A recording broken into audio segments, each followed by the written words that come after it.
Blessings, beloved. Jesus is the way and the truth and the life, and no man cometh unto the Father but through him. Now we live in a world that's very corrupt. The systems of the world have been corrupted by demons who were operating through mankind. They are under the governance, to some extent, of Satan. Now, that's no governance that you want to be under, because it's nonsense. Satan is the opposer, he's the adversary, so he's bound to do things that are opposite to what God has ordered, implemented, because Satan is the enemy of life and wants to manifest the opposite of what God intended in as much as he can. Of course, he requires the sustaining grace of God to manifest anything, because the earth is the Lord's. So Satan is a futile entity. He was thrown out of heaven and he fell to the earth. He went away to darkness, and darkness is death. It's the complete corruption of an individual, because darkness is chaotic. So he went away to darkness, he was corrupted by it, and then he entered into the earth with the intention of defiling the creation of God. The Bible says Satan has come, woe to the inhabitants of the earth, for the devil has come down with great wrath, seeking whom he may devour. So it's whom he may devour. So it's whoever wills to go to death are the only ones that he can devour. So it's basically what him and his demons do is they try to tempt, falsely accuse. But there's method to this, and the method is overwriting and training by repetition. So they understand the physiology of the brain and the mind, and they're trying to some extent the mind, they're trying to train the course of thought. And then they're trying to, by repetition, build a sort of a pattern into your mind. And this is done systemically throughout society. So it's done from when a child is very young. Even the cartoons they watch, there's constant subliminal messaging. The subliminal means it doesn't immediately appear to the conscious mind, but it is recorded by the subconscious mind, because the subconscious mind has an ability to decode in a way that isn't apparent to the conscious mind in most, or at least immediately, unless it's been trained.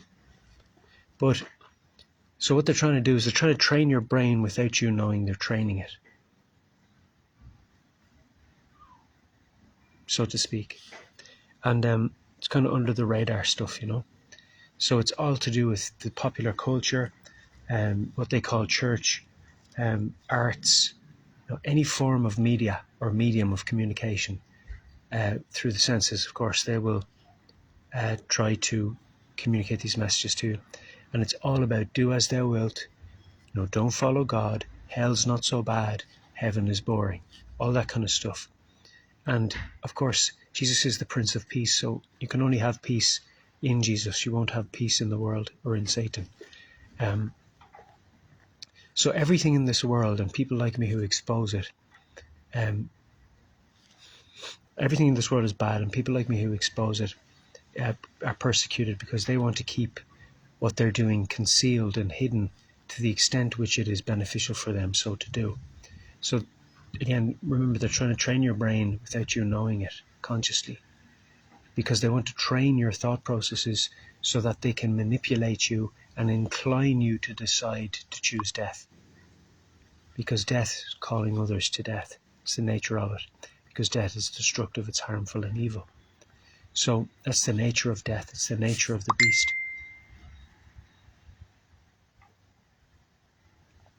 So what we continue to do is we continue to expose Satan. We continue to expose the corruptions in his structures. And at the same time, we have nothing to do with them. It was yesterday, Thursday, August 25th of 2022.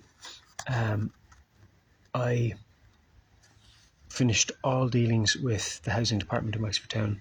It's been 13 years and they haven't really done much for me since I first went on the housing list, and I've been eligible for it ever since, but they kept taking me off it. And they didn't really do anything substantial to sort of try and help me. I'm 39 now, and I'm sleeping on the side of the street. I've been there for 2 months. But for the last 5 years, they've known I've been without a house. Now, I was in an accommodation for 2 of those 5 years, but that accommodation was unsustainable for me, and they weren't offering me housing assistance payment while I was there on a silly administrative detail. The agreement I had was lawful, but they refused to give me that payment. They sort of have these requirements and protocols and provisions which are a barrier to actually receiving the aid you're eligible to receive. And it's really a hindrance. And bureaucracies tend to do this. They tend to come up with these protocols that they know are going to exclude certain people in certain situations so that they can manipulate those into a position or into a sort of a demographic where they can then continue to target them and hinder them and restrict them. It's kind of corralling or ushering them into a demographic or into a situation in the world whereby they can further persecute them, or wherein they can further persecute them. But so we persevere, but one thing we won't do is stop exposing them, because our not having anything to do with them shows that we're not exposing them for our own benefit. We're not trying to manipulate them into a position. I'm not sleeping on the side of the street so that they'll give me a council house. You know, the sleeping on the side of the street is a result of the situation I find myself in. I'm in an unsustainable position. People won't hire me in this community for no good reason.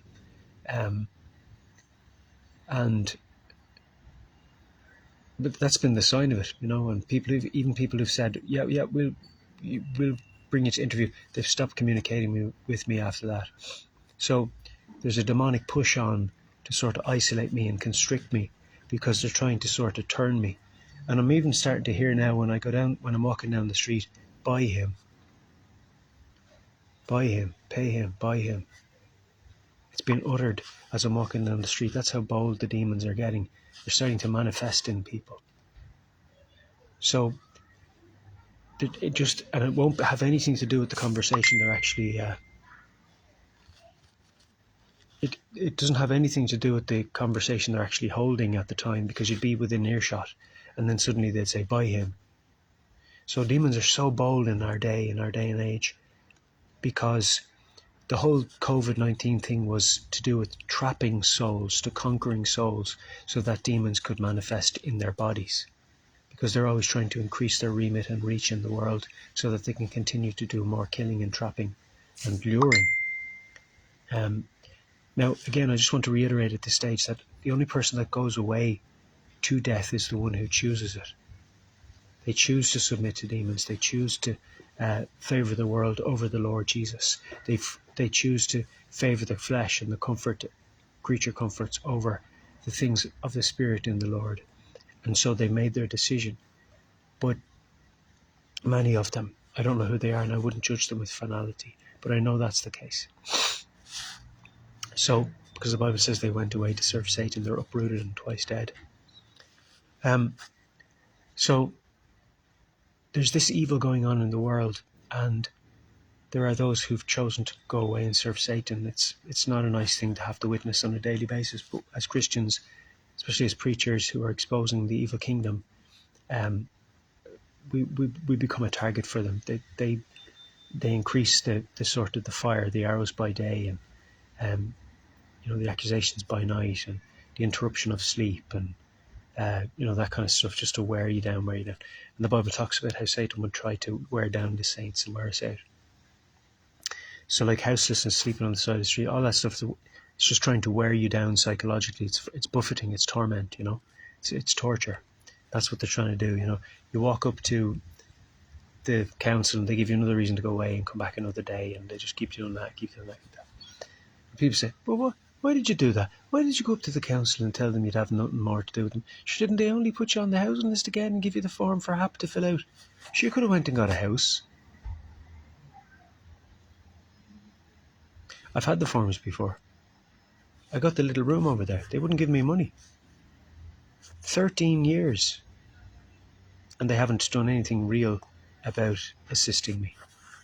One short stint on a HAP payment while I had my daughter living with me. That was it.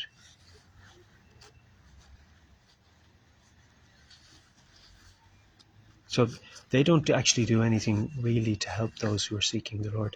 They only do things to hinder us. See, it's not them who provide for us, it's Jesus. Jesus said, have nothing to do with the unfruitful works of darkness, but rather expose them. You'd be amazed. People were ringing me once I started to expose the corruption in the housing department. They were telling me when I went up to Osnum House, you can only stay here now one night. It's a crash bed situation. And, I went up to suss out the situation. And it's a crash bed situation now. You get a bed and that's it. And when I went in there, the smell of marijuana was like a house party in Jamaica. I've said this a number of times. It was really bad. It's culturally acceptable in there. They just do it. And nobody says boo to them. Nobody stops them. Because there could be one woman on her own in a reception there, and they're out in the smoking area, and it's billowing into the rooms, into the main room, into the bedrooms, for all we know. And people are having to close their window all night just to have some form of separation from the drug use, whether it be Class C or Class A drugs. One guy living there said it's like a crack den in there. And I've personal experience of going to the place in Waterford, which would be the same company or under the same name, and finding the paraphernalia of opioids underneath the telly, because the telly was askew, it was leaning. I went to see what was making it lean, if we could get it level. It was only in there a few minutes, and saw the tinfoil. Drugs had been used in that room, and the paraphernalia, the tinfoil with the brown stain on it, was underneath the TV. So I left. I told the man, look, I'm leaving. They're like drug taking facilities. That's what they are. They're facilitating drug use and the housing of drug dealers. And because it gives the drug dealers a sort of a barrier to entry for the Gardaí. The Gardaí can't just walk in or bust the door in. You see? So it functions like a sort of a safe house for them to a certain extent. Who knows what kind of pressure the reception come under to say, I'm not here, say I'm not here. Who knows? So it's not a healthy situation. It has the potential to be perpetuating drug dealing, and that is the destruction of the community through chemical sorceries that are extremely harmful and detrimental, like Class A drug use and even marijuana use, because it's an entry drug. When you go to a party where there's marijuana, you're probably going to see Class A drugs there too. So it's all bad, and it's all happening up in Osnum House, and it's sort of a feeder, sort of a place where people would go when they come out of prison, So they continue to get their prison food, and they're paying their €80 out of their dole, and they've money. It's like an open prison there, where they get money to go and spend and buy clothes and continue their drug dealing. Sure, it's ideal for them, because most of these people wouldn't be able to live on their own, cook for themselves anyway, because they're so used to the prisons.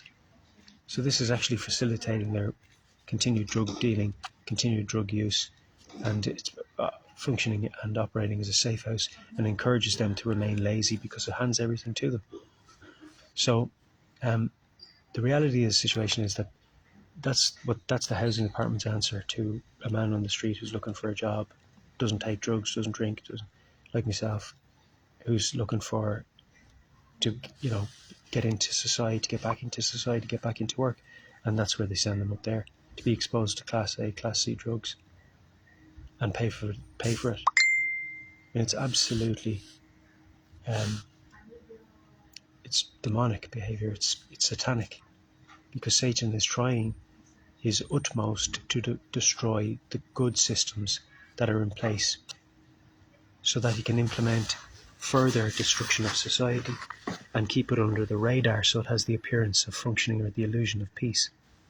But it's all an illusion, and they're just perpetuating the same systems generation after generation. It's just getting worse and worse, but they clean it up and hide it so that it has the appearance of getting better. Oh, it's good. The drug users aren't around the town kind of, can I get with a cup, just tapping a cup, because their brain has slowed down from using the heroin. It's a sedative, and it's probably damaged, and they're strung out because they want the next fix to perk them up, and so they put out the cup, and if somebody hands them another Happy Meal, they might scream, because what they're actually after is the fix. And everybody wants to give them food because they know give them money they're probably going to do drugs again, and that's all they want. Just give me the. I remember giving a guy a bag of oranges. He got up and he threw them in the bin.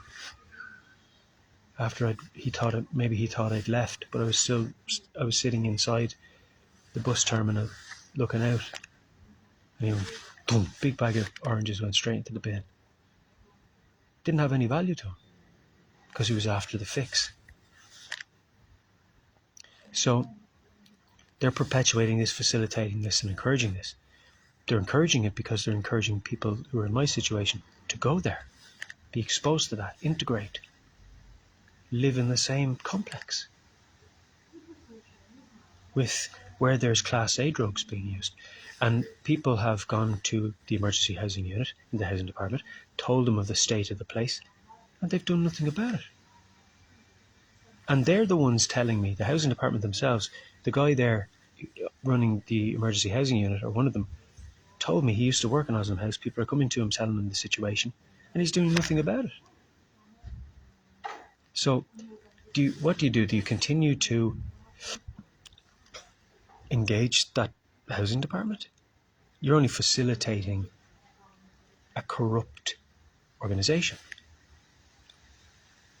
If I was to go and put my €80 that the taxpayer was giving me because I'm seeking a job into DePaul, I'd only be perpetuating this drug-taking facility. I'd only be feeding into the problem.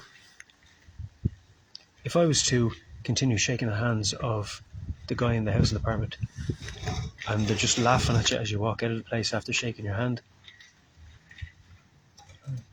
and then they say things to you like, you might, just a house might show up this year, it might show up in 5 years, 4 years, But meanwhile, why don't you take your HAP form and go down and have a look on daft.ie, and you'll see entry-level rental prices, €1,200 a week.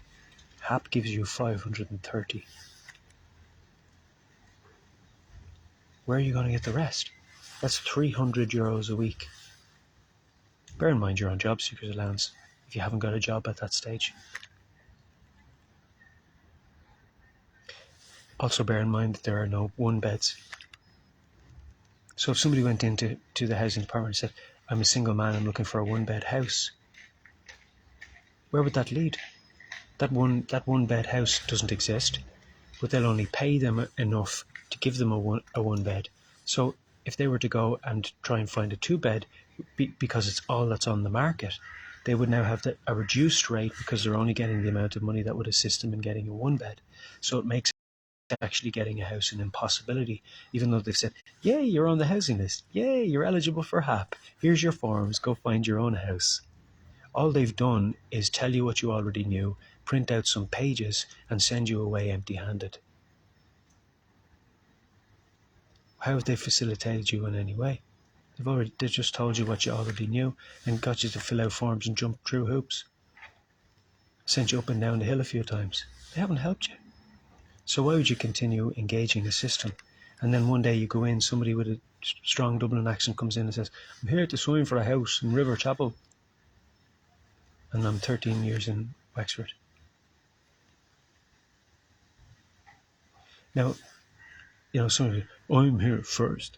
That's not what it's about. I was on the list first. Who are these blow-ins from Dublin coming in? I don't know the man's story. At the end of the day, the system isn't there to help everybody equally. It's there to help those who they want to help. And the bureaucratic barriers that they put in place, policies, protocol, policy, requirements, are not reflecting the law of this state. They're making it up as they go along. It's a bureaucratic, ochlocratic, and oftentimes autocratic, meaning that they sit around drinking tea, making it up as they go along. Ochlocratic is like a mob. You say it about it, they'll kind of mob you. Oh, you can't do that. Oh, yeah. Mary said you said this to her. John said you said that. And so what they do is they kind of, in their different offices, they're mobbing you. Because if you say anything that Mary didn't like to hear, the other person in the other office won't treat you, how you should be treated. Or if you anyway contest them and ask them to and hold them accountable to their office and accountable to the Constitution, they do a huff, and then you get stonewalled. I'm not here to have a conversation with you about the law. But no, but you should know the law pertaining to your job because you're a public servant. So who are you here to have a conversation with about the law if you're currently breaking it? So the point is that if you know an organization is corrupt and you continue to engage it expecting it to give you something, you're now submitting to it. You're saying, I'm now at your behest. I'm now subject to you because I'm waiting on you to give me a house. I'm going to start now behaving in a way that is also unlawful, and in a way aid and abet you in your unlawful activity because I'm still taking things from you even though I know that you're acting criminally. Now people might take a step back and say, actually the Irish Constitution doesn't enshrine that you have any right to housing. None whatsoever. There's no expectation of the government giving you a house. Our forefathers thought it was so obvious that you would need a house in Ireland that you wouldn't need to write it into the Constitution. Do you know what they did enshrine in the Irish Constitution? The right to gainful employment. Gainful employment ensures you a house. Now what it does say is that there's an incumbency upon the state to build houses because that's in the budget. If a taxpayer comes along and gives the government money, and that money was requested, and agreed upon, and it was agreed upon amongst the people that we need to give the government money in tax so that they can build houses for the people in need who otherwise can't afford to build them. And that would be a reasonable society. Because you measure a society by how it treats its poorest. That's been known for millennia. Now, if how they're treating the poorest stinks, the society is rotten in the core of it. Because the stink is even reaching out to the extremities. And you can always test the trueness of a society by how it treats those most in need. What they do is this. They create the facade of treating people well because they treat their own well. And those who don't shake the hands in the covens in Freemasonry and Eastern Star, Job Sodders and Dimole get treated abominably and bunched in with everybody else who's either a drug addict or is lazy and failing to function normally within the society. If you're not shaking the hands, you get bundled in with them. Or worse. Because anybody who's genuinely concerned about their health won't go and stay in Osnum House because it's like a house party in Jamaica where they're using Class A drugs. Now,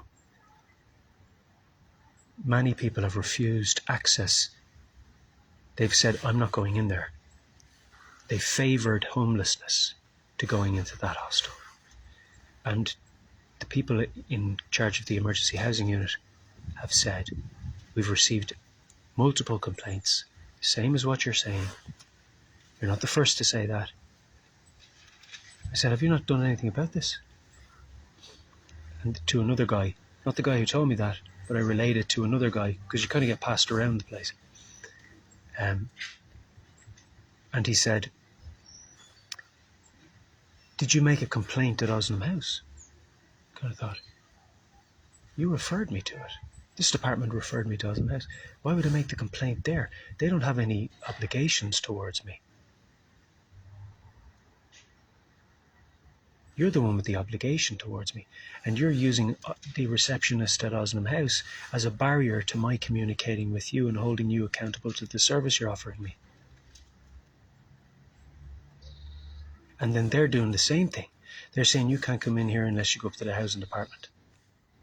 So they're both pointing to each other, like two bold children. He did it. No, who really did it? Or who's really responsible? Well, who's really responsible is the one employed by the state. Oslam House are not employed by the state, but they are part funded by it, I've come to know. So if they're part funded by it, that means that the state have some say in how it's run. So they can no longer say, it's up to Oslam House, and continue to refer people there, especially when they choose to part fund it. I would say that's a big enough paper trail, wouldn't you? So their ignorance, or so I should say they're choosing to ignore the complaints of the people, is aggressively non-committal. They're deliberately not engaging that because they know that it exposes their corruption. And so what they do is they avoid having conversations where they're held to account. So they pass the buck. Pass it on. Just like all their sports are designed to teach children. Oh, like rugby. The guy's going to tackle me. Quick, pass it on. Oh, you're playing hurling. Oh, the guy's getting close. He's going to shoulder me. Quick, pass it on. Gaelic football. It's teaching the same mechanism. Keep passing it on, and hopefully we'll eventually score a goal. So that's the idea. So at what stage do you say, okay, I've come here, I've given them a fair chance to do right by me as a citizen. I've come here, I've been open with them. At one stage, I was so impressed by the people skills of the guy in the emergency housing unit that I shook his hand. I thought this guy might actually really be about helping me. But he's just silver-tongued because he didn't go about helping me. And all he did was go between stations. And when I asked to speak to somebody in the housing department, to get a name of somebody I could email, just give it to customer service. Aggressively non-committal. Don't give out names unless you have to. Don't give them nothing unless you absolutely have to. It's like the mentality of a gang member. That's where it comes from. It comes from Freemasonry. Because Satan is at the root of gangs. He's at the root of Freemasonry. He's at the root of all of the corruptions of society. And it's the same method implemented over and over again, over the centuries, over the millennia. So what was he doing? Saying nothing unless you have to, absolutely have to. Keep them ignorant. Ask them what they know. Keep them answering questions. You be the one asking the questions the whole time. They start answering questions, stonewall them. Or talk about something else, straw man them. Answer a question that isn't the one they asked, but kind of looks like it. Keep them running around in circles. And then when they're actually trying to get somewhere, tell them they're talking around in circles when they actually make progress in the conversation.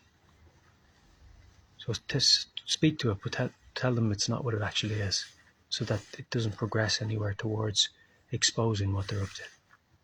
So that no progress, good progress is made, and it's all reductive.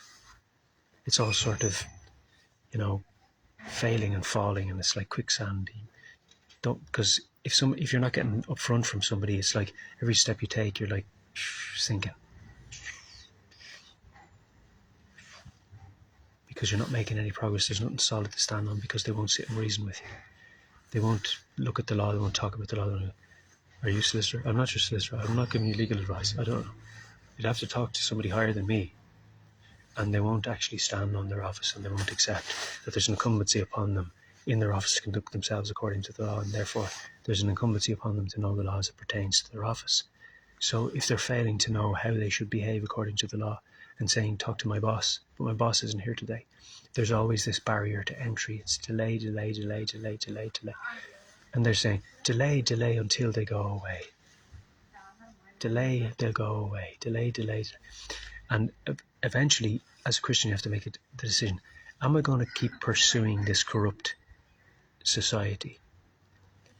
At what stage am I no longer exposing the corruption? So at what stage is it beneficial for me to cease any further involvement? And I'm at that stage where it would be not beneficial for me to pursue this any further, because all it would do is create a friction. And I'm not here. The Bible says, live at peace with all men insofar as it depends on you. They would become a disruption in my life. It would actually give them position to disrupt. So what we do is we limit their input, where willfully we could decide to allow them more disruptive sort of, what's the word I'm looking for? Potential. The potential for more disruptions. So we would close that down. We would say no more, no further. And so the way it works is you disengage a corrupt system, but you don't cease exposing it. Do you see the point? When you realise I've gone this far with it, and they put barrier after barrier after barrier after barrier, and I exposed them, and then they moved that away. But even if you ask them to put something in writing, they put something in writing, but it wasn't exactly what you asked for. They're always playing that kind of a game, kind of, pacify them, let them think you've given them something they've asked you for, but don't actually give it to them. Give them something similar to it. They're always playing that kind of game. Now, I could have the best sort of HAP deal, eligibilities for all sorts of things, but if they're not there, I might as well not have those eligibilities. Do you understand? So the one incumbency that is on the government of Ireland is to actually build houses. It's a failure of the Irish government to fail to give people gainful employment. And I just want you to think about this for a moment, okay? I'm a single man, 39 years old, qualified chef, was a musician for 8 years, doing weddings, hotels, venues. Not a lazy man. I've had a history of illness, but I got over those illnesses, and I set up businesses. I set up a music business, did it for 8 years. A little girl had to quit. Late nights weren't working. I've set up a gallery, an art gallery prior to that. That was a learning curve. Very exclusive. The people, there was an arts spine in Wexford, gallery spine, and they didn't include me on the list for the art galleries, even though it was positioned right beside the Opera House. But that's another story. Then I wrote a book the first time I was homeless. The book was called The Raw Ideal. It was about nutrition. It was about health and good stewardship of the body, about healing and just awareness of most common deficiencies and things like that. It's actually online to buy. It's called The Raw Ideal. Google it, it'll come up. It's on Amazon. So that's the situation. It's, willingness to work, willingness to set things up, willingness to go forward. So I'm a qualified chef. I worked in Schnitzel House there, and did well. Continued to work there. Did 14-hour shifts. Was doing kitchen porter, and was doing some cooking work as well, food preparation, stuff like that. They had to close down because of the regulations of whatever this COVID nonsense, and then so that was the end of the end of the employment there. But I've been looking all around Wexford since. I probably applied for over 60 jobs: McDonald's, Whitford Hotel, White's Hotel, Talbot. The list goes on, from top to bottom of the street. Nothing, turned away. And so I was paying 90 euros up there. I paid 35 maintenance, and the rest wasn't enough to buy food and clothes most week. Even now on the street, sometimes I go without food, so it's still not enough, but at least I'm able to buy clothes. So that's the reality of the situation. And making people aware of your situation, you might be talking to that in the housing department. You might as well be talking to that. Now, they will respond to you. It's just they won't respond to you in a way that's helpful. They won't actually offer you anything except Oslam House. And even after you tell them that's a drug-taking facility full of drug dealers and drug addicts, do you know what the man said to me? Why don't you and the other people who are meaning well and want to actually get back into work and want to are willing to work and willing to, get back into society and get a roof over their head and move forward, why don't you go up there and tell all the drug addicts that you're not happy about them being there? I kind of thought. And you know what, he started that saying that by first saying, you're an intelligent man. I kind of thought, say you're an intelligent man, then you utter that. An intelligent man would know not to put himself in that position, where he was teaming up with other people who weren't pleased with the drug-dealing drug addicts to sort of intimidate them out of Ozanam House. That's not a very good idea. So why would he be trying to incite that kind of an altercation or encounter in Ozanam House, but he wouldn't actually go up and tell reception what's going on? That's not normal. That's not normal thinking. It's not normal behaviour. And you know what it does? It exposes the demonic nature of those people because they're demonically influenced. And so long as Satan is at work within the infrastructures of the society through coverings and secret societies like Freemasonry, Job Sodders, Demole and Eastern Star, and the list goes on, bringing up, generationally more witches and wizards as he goes. They'll continue to get, educate themselves and get into positions of leadership so that they can lead the thing off the rails. That's the nature of demons. They want to see things plummet and plundered. And that's the nature of death, because it just wants to keep doing harm. So at some stage you have to say, I'm not going to engage these evil, harmful systems. They haven't just been like this for a week or even 13 years, but they're worsening. That's the point. And so what we do is we say to these people, we go to them, we give them the opportunity to have that reasonable discussion, to have that reasonable conversation. And when they don't, what do you do? Where do you go? To the guards? Do you go to a superior in government? They'll stonewall you, they'll block you. I'm out of the office today. They'll talk to my secretary. They're reluctant to answer emails and things. They'd rather talk to you on the phone because you've no record of it, or just have a conversation in person because you've no record of it. And when they do write, they write you very little and very sort of off topic. So you might as well have not had anything written to you. So they try their best to sort of stonewall you and to create these barriers to having this reasonable conversation and holding them accountable to what the incumbencies placed upon them by their office and by, the people, because it's really the people that put people in government in their position, in their place, in theory, but in practice, it's manipulations through witchcraft, covens and handshakes. And so there's a sort of a society within a society systemically destroying how the society engages the Constitution, so that they can eventually say, look, the society is not working, the government has collapsed, we need to revamp this whole thing, even though they weren't actually engaging the Constitution or practicing it. Because if they had, you'll find that Ireland now, currently the Constitution that it has, minus the amendments, is one of the strongest constitutions that the world has. And if it was implemented, you wouldn't see these problems.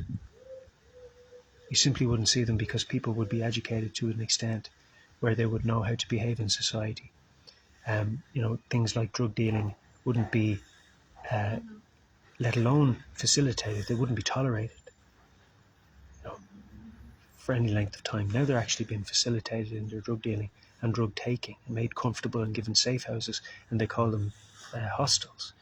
Well, they're overrun with drug addicts who've come out of prison, because that's where they send them, that's where they refer them by default. That's their policy, to send them up there. But actually, as somebody who's wants to engage the society normally and work and just be peaceful among people, that's the last place you'd want to go, because you'd be exposed to Class A and Class C drugs. Even the height of the cold of winter, you wouldn't want to go in there. It's that bad in there, drugs-wise. And it's not just Wexford Town.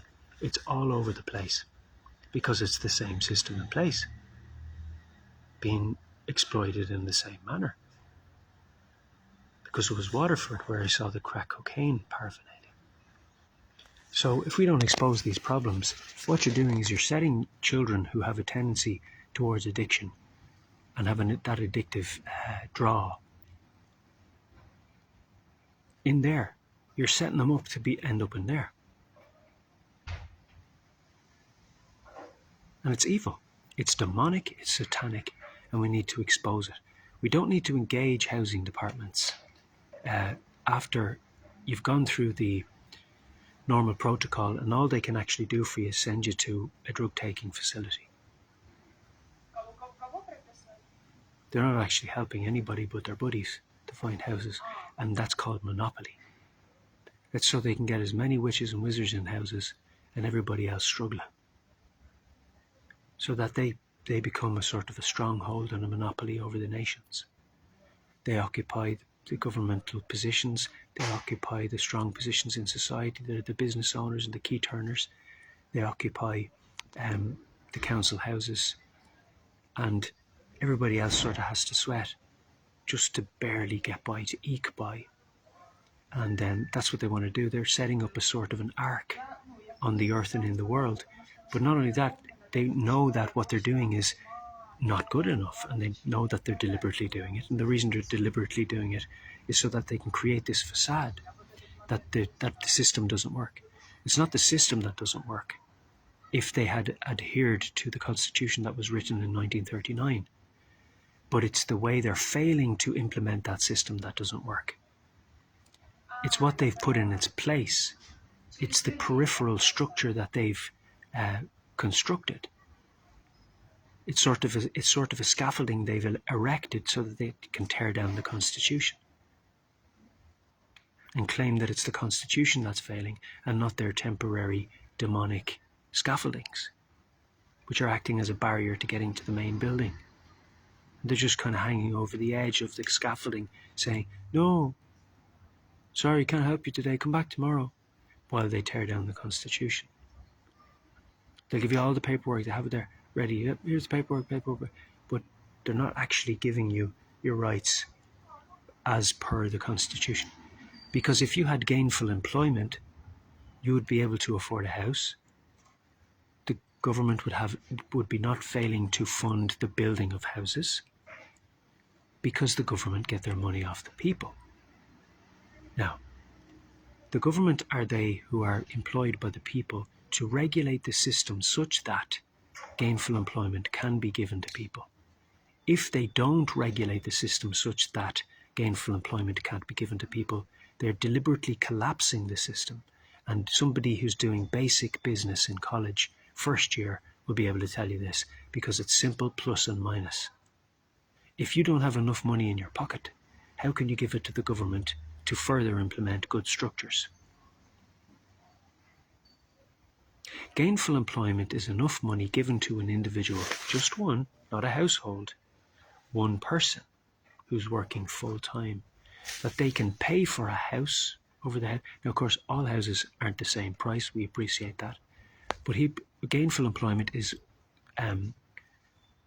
was and therefore should still be, the amount of money it takes for a man to pay for all his bills in his house, over his household, feed his children, feed his wife when she's pregnant and unable to work, etc.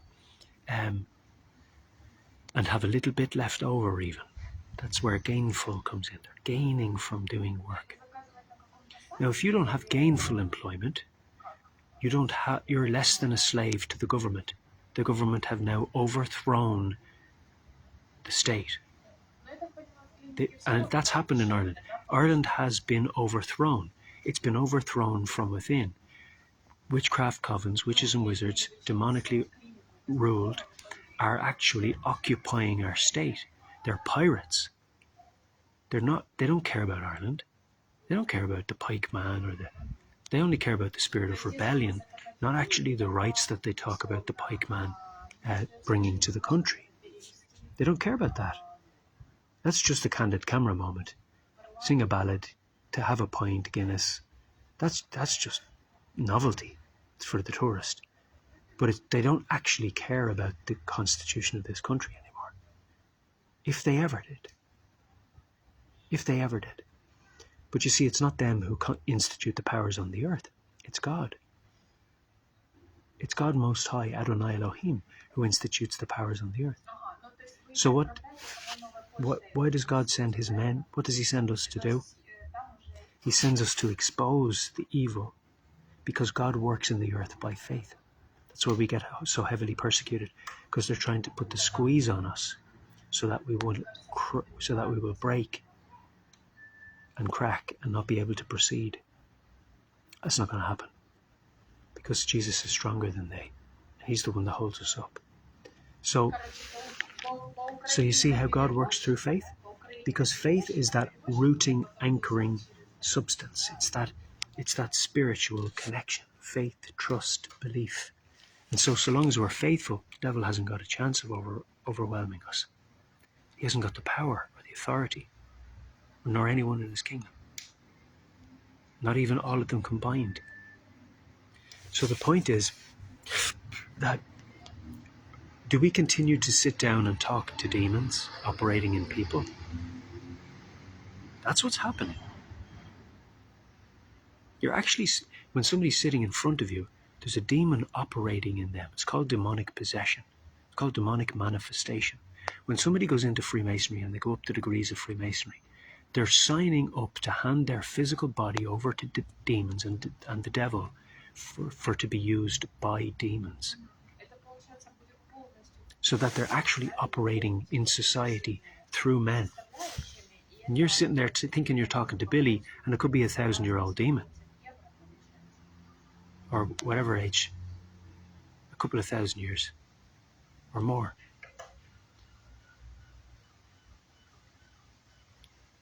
They'd actually be thousands of years old. Or at least they'd be around for thousands of years. So the point is, these demons that are around for thousands of years, I mean, they've been doing this a long time now. So, like, they see us coming out of the birth canal, you know, and then they're trying to trap us and trip us from day one, you know. So God has been with us as babies. He's been keeping us all throughout our lives as Christians, and he's led us to himself, and that's all his glory. That's all his we worship him for it. He's perfect, and he's a strong keep that nobody can penetrate, not even all the demons of hell.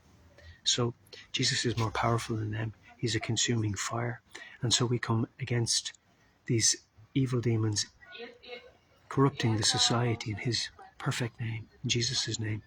And Jesus can come then, work through his faithful men, and tear down their strongholds. And the society can even be better ordered because of it. Now, what do? I mean, do you keep going up the hill there to the housing department and keep having conversations with people and it's like there's nobody home because death is speaking through them? No, but you give the human beings the opportunity to do right by their office.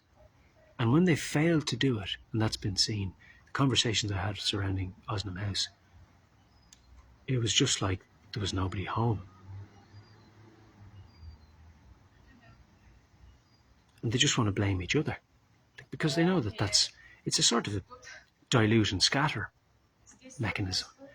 Spread over too much bread, butter, you know. It's just thin them out, wear them down, you know, stop them trying to run up the hill to tear down this stronghold. But it's a last minute tactic, you see. Imagine you're at a tower, right? I'll just show you this one. Really effective. See that tower there? Now imagine you're walking along, boop, boop, boop, and the closer you get, right? Because you're walking in the light, they're shooting arrows out the small windows. Right? And the more hours you're holding up your shield of faith, getting closer, closer, closer. So the rate of fire increases. Well, the war between light and darkness is slightly more unique to that. Because when the light is in us, they have to recede by nature of the light. See, the light is what removes darkness. So that when the light enters into a place, darkness cannot function there. Do you understand? It has to go out of operation. See the point? So when we expose darkness, but you have to go up, doesn't the light have to go up into that area? to expose the darkness. Of course, you turn on a light in the room, the room lights up and you can see what's in it, or you can expose what's in it. But if your light is outside the room, you can't expose what's in it.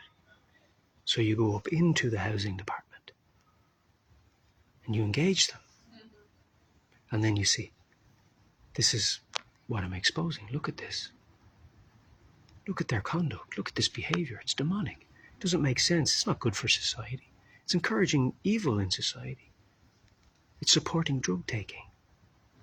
The taxpayers paying for it because the government are part funding it. And then the person in need of help who's not a drug taker or drug dealer is being put in there, placed in there with drug dealers and drug takers. And that's an evil system, encouraging the uptake of drug use. Because we know that people start taking drugs in prison. Why not Osnum House? If you're exposed to a drug, an opioid, passively, your nervous system is receiving that drug. You're getting more inclined to begin seeking it out.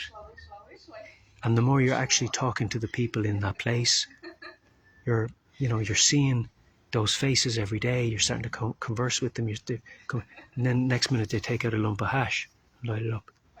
And you've been exposed to it. So it's a very sort of a gradual tempering of the person to let down their guard and take a drag of the spliff, isn't it?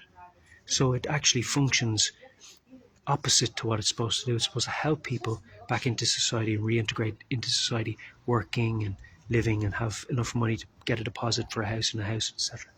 And all they're doing is getting the person to spend €80 a week to go down there and sit around with drug dealers and drug takers. And then when somebody brings it to their attention, they fob them off. So we've nothing else for you. But then when you speak to somebody else who's worked in the department, they'll tell you, oh no, they have to give you either a hotel room or something. They have to give you something. They can't just leave you out on the street. Well, apparently in Ireland, they do. Because they've left me on the street for over a month, knowing I was there. I've been houseless before going to that department, and they did nothing about it. They didn't help me find a place. They just throw paperwork at you. What are they actually doing there? They're not funding in a way that actually would aid a person get a house in the current housing market. And I thought about it and I said, if I was to actually go out and get a job tomorrow, a single man, go out and get a job, minimum wage, right?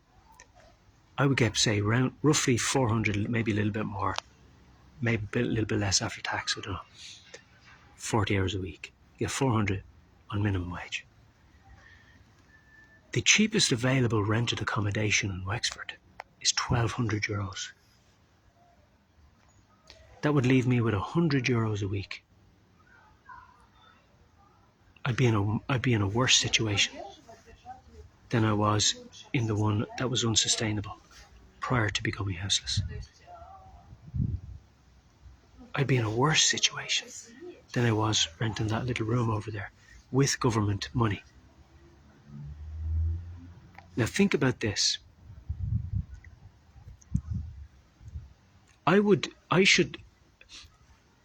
Forget government money for a moment. If I was working off my own back, €400 a week, €1,200 is the monthly amount for a person to actually rent a house. So you'd have €100 left a week. You'd have €400 a month to live off. That's tiny money in today's pricing. That's tiny. So you're not getting gainful employment in this country given the current housing market and cost of living. You're not. And that's where the government is responsible. They can dance around and say, oh, we don't have to give you a house. There's nothing in the Constitution saying we have to give you a house. No, but when it's enshrined in the Irish Constitution that you must provide gainful employment, it is assumed that would include the renting of a house or the purchasing of one or the paying of a mortgage. So don't play silly games with us. We're not stupid. Gainful employment covers housing. Now, the government do have a responsibility to building housing and building infrastructure that facilitates the housing of its people. Claiming anything else is harebrained. So when the government are failing to do what it's fundamentally required to do, even by the Constitution and the law, what's happening is they're failing on purpose. Because on the one hand, they'll come out and say, well, yeah, we're one of the wealthiest countries in the world. We've got the highest percentage of millionaires. Well, maybe Ireland is an attractive place for millionaires to come to, but currently it's not an attractive place for the Irish person to live in. So you can't call it one of the wealthiest countries in the world and not provide housing. There's a disconnect there. If it's one of the wealthiest countries in the world, there should be plenty of money for housing. We know there's plenty of land to build houses on. So no, the failure in Ireland is deliberate. Because a first year in business college will be able to tell you that. It's bad policing. And how do you compromise a police force? Give them less than gainful employment. Why? Because they're much more likely to take brown envelopes. It should be a priority that the police get gainful employment so that they're more inclined to be confident enough to actually do their job according to the law and not be inclined or susceptible to bribes because they're not getting paid enough to feed their family and educate them and clothe them, school them, whatever it is. Gainful employment is essential and integral to the ordering of society and the maintenance and preservation of the peace and true social order. Our forefathers knew it, and so they enshrined it in the Constitution. You can play silly games and say, well, the government don't have to give you a house. They're only helping you.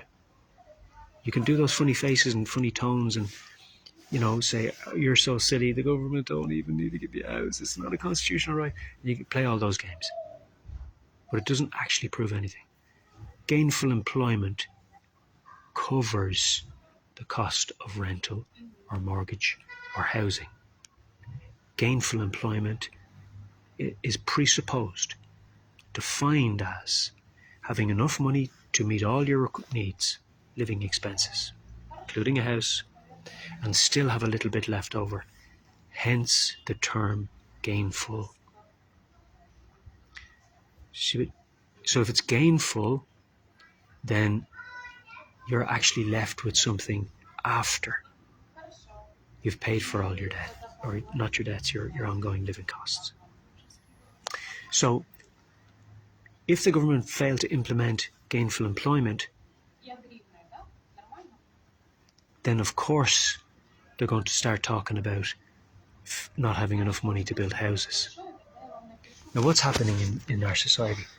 They're prioritising the development of technology. And what does technology do? It takes jobs away from people. You go into Tesco, I'm there from 4 o'clock in the morning. When I look around the car park, I see maybe 15 cars or something around that. That's all Tesco are employing. I'd say if they're employing 100 people, that's all they're employing. Maybe a bit more, given with security and maintenance crew who rarely come around. But I wouldn't say they're certainly not employing over 200 people. So they don't actually bring a lot to the community in terms of employment. So when these big corporates come in, they're actually stealing from the local community. They're stealing jobs because the necessity for workers is eliminated because of this sort of refined systems of transportation and cultivation that happens outside of the state. And actually Irish farmers were being paid not to farm so that this takeover could occur. They were calling them subsistence checks. Some of the best farming land in Europe for stuff grown under the ground. And what are they doing? Nothing with it. Nothing substantial. Ireland could be self-sustaining for food easily if they implemented farming and agriculture and brought it along properly. Most of the stuff is exported in terms of beef. So, and imagine exporting beef and then importing meats from other countries. I mean, it's just preposterous. So this whole, I want that from over there and I want it now, what it's doing is people are building the technologies to do this, and this technological advancement is the destruction and tear down of true social order, because manpower is not necessitated as it was, when it should be. And I'll tell you why. Because industry is supposed to be there to facilitate people, not people to facilitate industry. Do you understand the point? Now people are satisfying industry instead of industry providing the needs of people. And if people are working the industry to provide for themselves and others, then everybody has gainful employment. But as soon as you start employing technology, then you start to diminish the potential for gainful employment.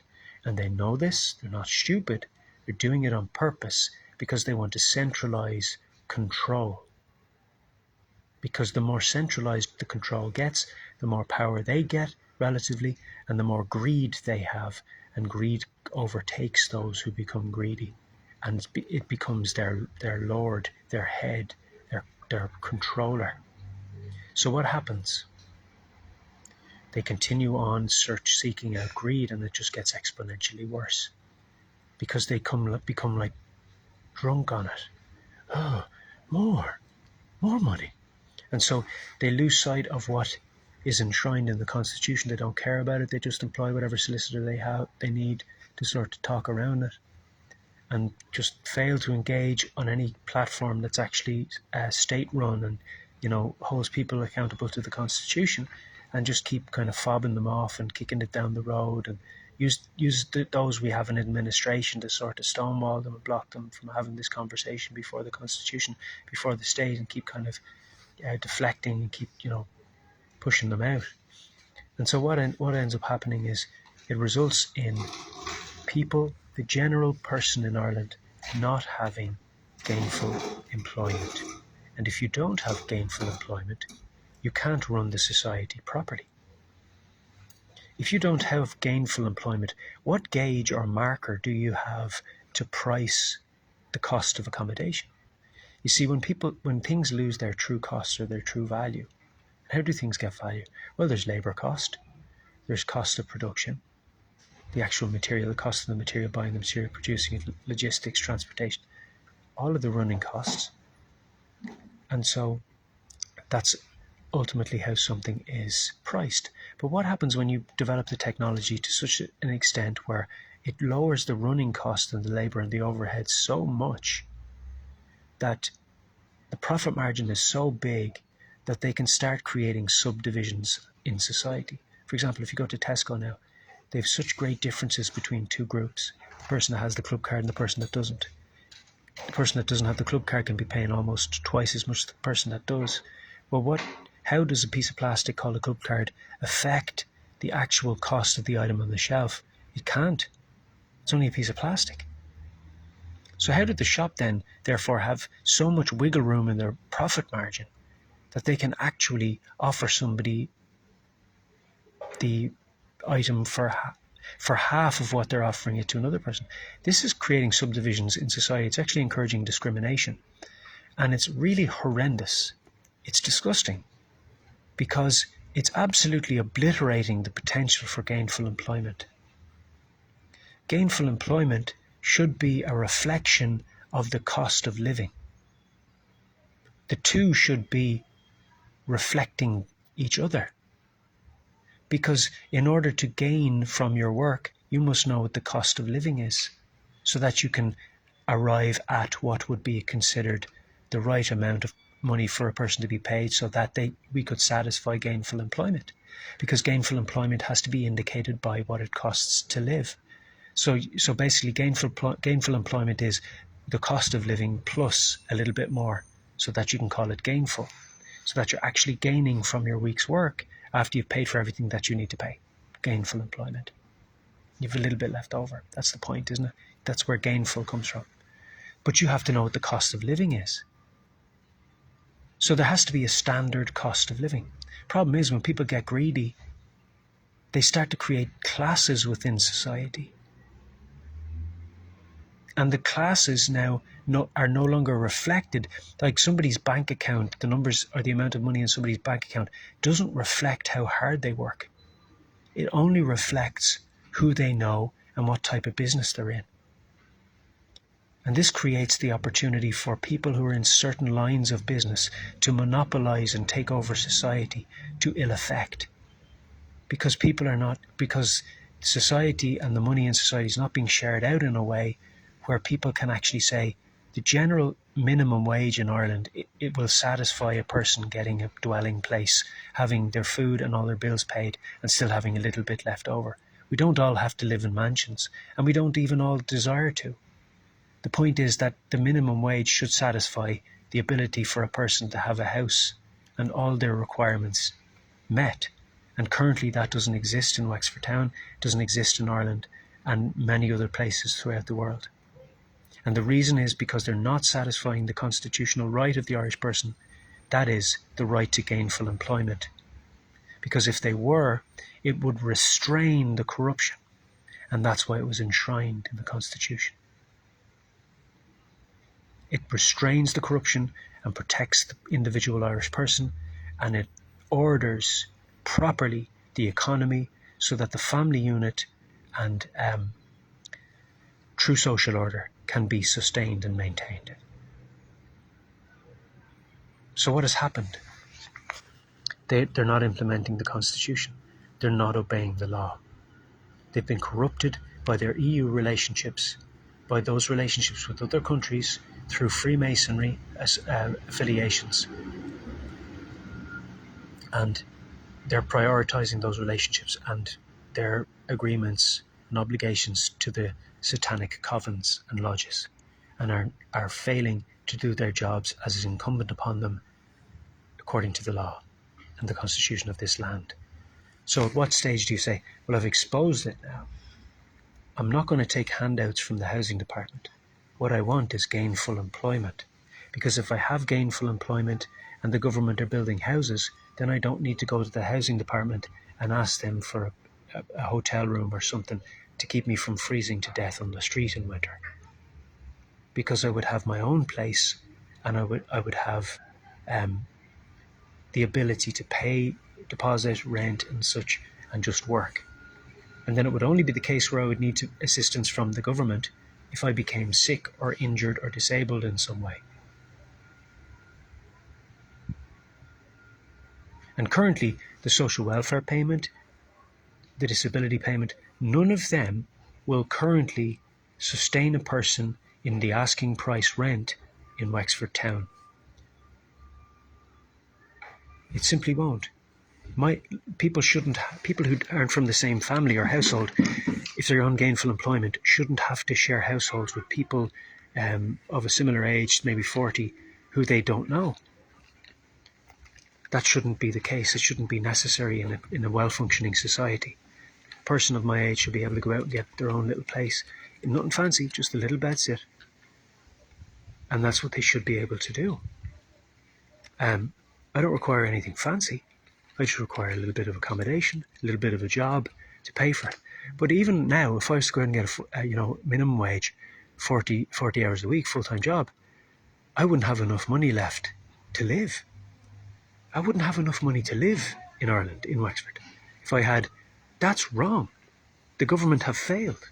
And this is what Satan wanted to portray. And it's not because the Constitution doesn't work.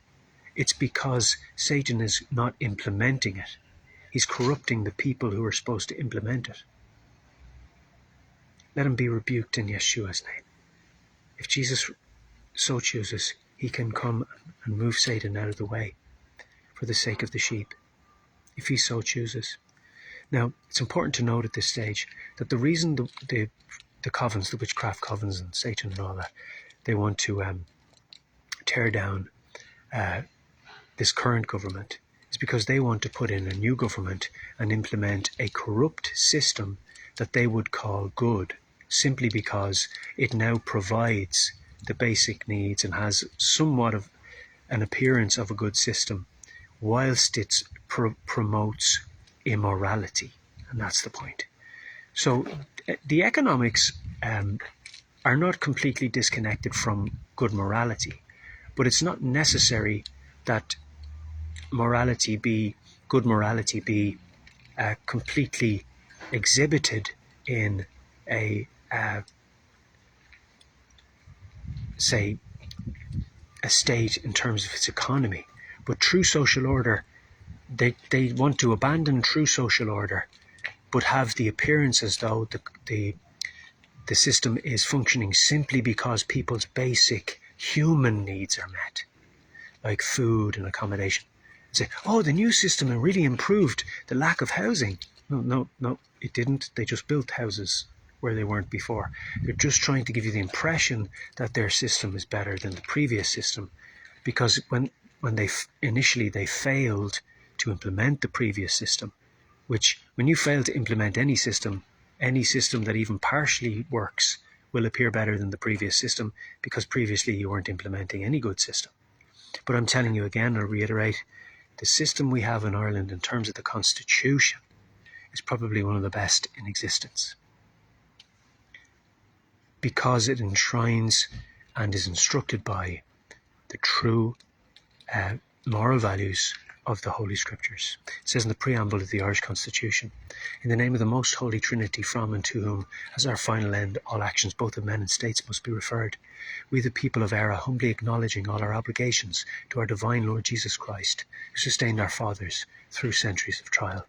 So what they're trying to do is they're trying to give the impression that the Constitution of Ireland has failed, that Western society has failed because it wasn't good enough and we need a better system. That's wrong. What has failed is their implementation of it. They haven't kept to the Constitution. They've strayed away from it, and when they strayed away from it, they deliberately did so that they could then blame the Constitution and the current systems in Ireland for the failure, instead of it being known that they deliberately caused the system to fail so that they could implement their more morally decayed system, but that it would have the outward appearance of success, prosperity. So that's what they want to do. They want to implement a sort of a dead lovely. They want to implement a system and a society that has the appearance of well functioning in terms of how it caters for the creature, but is absolutely depraved in terms of its morality. And that's what they're about doing. It's called the New World Order, the One World Government. And this is the society that Satan wants to receive worship from. And it's called the Abomination of Desolation. And Satan will get this 3.5-year reign where he will demand that he's worshipped. And the systems in place will have been put in place by his Freemasons and the demons that are their heads. And they will, they will worship him, and they will call other societies to worship him. They say, oh, but it's all about tolerating other society. Eventually, he will claim to be above all of those faith systems, those world religions. So it'll become very apparent who the true Christians are, because they won't be conforming. We will not conform to this. We won't be bought, bribed, intimidated. They would have to kill us first. We will not bow down to this corrupt system. They can't buy us. But what they have to do is submit to the authority of Yeshua HaMashiach, who's seated on the throne of eternity. Even now, if he chooses to move in the earth, he can move. If he chooses to move through me, he can move. If he chooses to move through somebody else, he can move, because he operates in the world by faith. So don't be fooled by them. Don't be fooled by their failings. Their failings are their own. That's not the failing of the current system. It's their failing. Blessings. Gainful employment is integral to the ordering of society.